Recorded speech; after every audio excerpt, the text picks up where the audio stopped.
हरे कृष्ण। जय माता लक्ष्मी। हर साल कार्तिक मास की कृष्ण पक्ष की त्रयोदशी तिथि के दिन धनतेरस का त्यौहार मनाया जाता है। धनतेरस से ही दिवाली के पर्व का प्रारंभ होता है।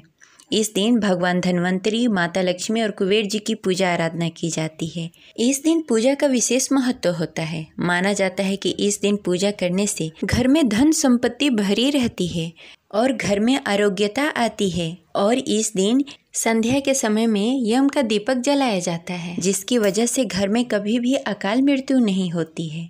इसके अलावा धनतेरस के दिन सोना चांदी नए बर्तन खरीदे जाते हैं। अगर आप सोना चांदी खरीदने में सक्षम नहीं हैं तो धनतेरस के दिन आप झाड़ू अवश्य खरीदें। इसके साथ आप साबुत धनिया, नमक खरीद सकते हैं और मिट्टी के दिए अवश्य खरीदें।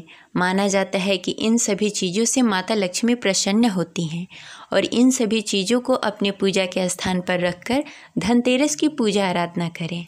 धनतेरस के दिन गलती से भी लोहे के बर्तन नहीं खरीदने चाहिए। नुकीली चाकू छुरी नहीं खरीदनी चाहिए। इन सब चीज़ों से बचना चाहिए। माना जाता है कि इन सब नियमों का पालन करने से घर में सुख समृद्धि बनी रहती है और आरोग्यता बनी रहती है। हालांकि इस बार धनतेरस की तिथि को लेकर असमंजस बना हुआ है कि धनतेरस का त्यौहार कब मनाया जाए। तो आइए जानते हैं कि साल 2025 में धनतेरस कब है, पूजा का शुभ मुहूर्त और खरीदारी का समय क्या होगा, और धनतेरस की पूजा विधि के बारे में जानेंगे। तो इस वीडियो को अंत तक अवश्य देखिएगा। अगर आपको जानकारी अच्छी लगे तो इस वीडियो को लाइक करके कमेंट बॉक्स में लक्ष्मी नारायण की जय अवश्य लिखें। हिंदू पंचांग के अनुसार साल 2025 में 18 अक्टूबर 2025 को दोपहर 12:18 पर कार्तिक महीने के कृष्ण पक्ष की त्रयोदशी तिथि का प्रारंभ होगा और इसका समापन 19 अक्टूबर को दोपहर 1:51 पर होगा। इस प्रकार धनतेरस का त्यौहार 18 अक्टूबर 2025 दिन शनिवार को मनाया जाएगा। क्योंकि खरीदारी और धनतेरस का त्यौहार प्रदोष काल में होता है तो इसलिए 18 अक्टूबर को ही धनतेरस का त्यौहार मनाया जाएगा। धनतेरस की पूजा का शुभ मुहूर्त रहेगा संध्या 7:16 से लेकर रात्रि 8:20 तक। इस मुहूर्त में धनतेरस की पूजा आराधना की जाएगी। ऐसे में जो लोग 18 तारीख को खरीदारी न कर पाएँ वो 19 तारीख को दोपहर 1:52 से पहले खरीदारी कर सकते हैं। यानी कि इस बार धनतेरस के त्यौहार 18 और 19 अक्टूबर दोनों ही दिन मनाई जाएगी। 18 अक्टूबर को ही रात्रि में जम का दीपक भी निकाला जाएगा। 19 अक्टूबर को छोटी दिवाली मनाई जाएगी और 20 अक्टूबर को दिवाली का पर्व मनाया जाएगा। इस बार धनतेरस पर ब्रह्म योग का दुर्लभ संयोग बन रहा है। ब्रह्म योग का संयोग देर रात तक रहेगा। इस दौरान भगवान धन्वंतरी की पूजा आराधना करने से घर में सुख शांति समृद्धि और खुशहाली आएगी। साथ ही सभी प्रकार के मानसिक और शारीरिक कष्टों से मुक्ति मिलेगी। अब चलिए जानते हैं धनतेरस की पूजा कैसे की जाएगी। धनतेरस के दिन घर के अच्छे से साफ सफाई करके आप अपनी पूजा के स्थान पर एक चौकी स्थापित करके उस पर लाल या पीले रंग का कपड़ा बिछा दें।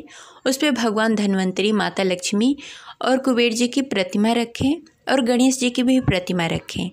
अगर आपके पास भगवान धन्वंतरी की प्रतिमा नहीं है, तस्वीर नहीं है, तो आप सुपारी रखकर भगवान धन्वंतरी को स्थापित कर सकते हैं। उसके बाद आपने जो भी सामान खरीद कर लाया है धनतेरस की पूजा के लिए, जैसे आप धनतेरस के लिए बर्तन खरीद के लाए हैं, सोना चांदी जो भी खरीद कर लाए हैं, वो पूजा के स्थान पर रख दें। जैसे में झाड़ू, बर्तन, सोना चांदी के सिक्के या गहना, या आप धनिया, नमक, हल्दी ज़रूर खरीदें, वो भी पूजा के स्थान पर रखें। इसे आप अपने किचन में बाद में इस्तेमाल कर सकते हैं। इसके बाद एक दीप प्रज्वलित करें। दीप प्रज्वलित करने के बाद भगवान धन्वंतरी, माता लक्ष्मी और गणेश जी और कुबेर जी की विधि विधान से पूजा करें। फूल, अक्षत, रोड़ी और प्रसाद अर्पित करें। अगर आप कलश स्थापित करते हैं तो कलश स्थापना करके आप भगवान धन्वंतरी और माता लक्ष्मी की पूजा कर सकते हैं। अगर आप कलश स्थापना नहीं करना चाहते, नहीं करते हैं, तो आप सिंपल तरीके से भी पूजा कर सकते हैं। इसके साथ ही इस दिन भगवान धन्वंतरी, माता लक्ष्मी को पान के पत्ते पर खील बतासे रखकर भगवान धन्वंतरी, माता लक्ष्मी और गणेश जी की पूजा आराधना करें। इसके साथ ही भगवान धन्वंतरी को इलायची, लौंग, तेजपत्ता, कड़ी पत्ता, काली मिर्च ऐसी जड़ी बूटियों वाली चीज़ें भगवान धन्वंतरी को अर्पित करें, क्योंकि भगवान धन्वंतरी आयुर्वेद के देवता हैं। ध्यान रखें कि जो आप नई मूर्ति खरीद कर लाए हैं लक्ष्मी जी गणेश जी की, उनकी पूजा हम दीपावली के दिन करेंगे। अभी पुराने वाले लक्ष्मी जी गणेश जी जो हैं उनकी पूजा आराधना करेंगे। पूजा संपन्न होने के बाद आरती करके आचमनी देकर पूजा संपन्न करेंगे। धनतेरस की पूजा हमेशा प्रदोष काल में होती है, तो प्रदोष काल में ही पूजा करनी है। और इस दिन 13 दीपक जलाएंगे और मंदिर में, घर के बाहर और ये सारे दीपक जलाकर रखेंगे। और रात्रि के समय में यम का दीपक जलाकर घर के बाहर दक्षिण दिशा में रखेंगे। ऐसा करने से कभी भी अकाल मृत्यु नहीं होती।